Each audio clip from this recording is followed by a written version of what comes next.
Ailəlisiniz, yoxsa xoşbəxtsiniz? Sonra siz məktəbi bitirdiniz, siz əlaçı idiniz, yoxsa yaxşı oxuyurdunuz? Yəni Fərqlənməklə məktəbi bitirdim, bəli. Yəni neçə dənə 4-lə?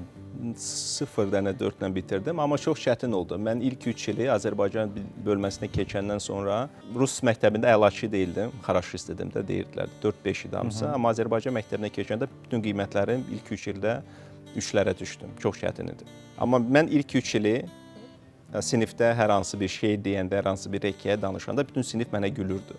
Çünki çox güclü rus dili aksentim var idi.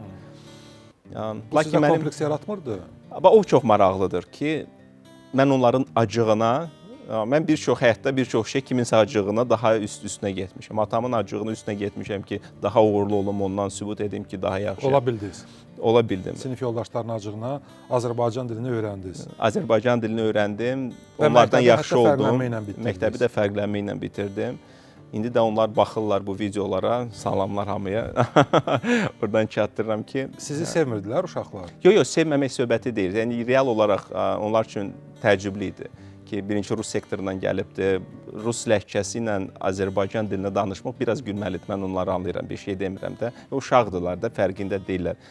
Siyasi korrektlik nədir, dəstək nədir filan da, o yaşda yoxdur da və bu çox səmimidir və hamını sevirəm, hamı ilə çox yaxşı münasibətim var. İndiyənə kimi də görüşürük uşaqlarla, ildə bir neçə dəfə məktəblərlə. Bu məni nə öyrətdi? Mən bilirdim ki, mənim söz bazam onlardan zəifdir.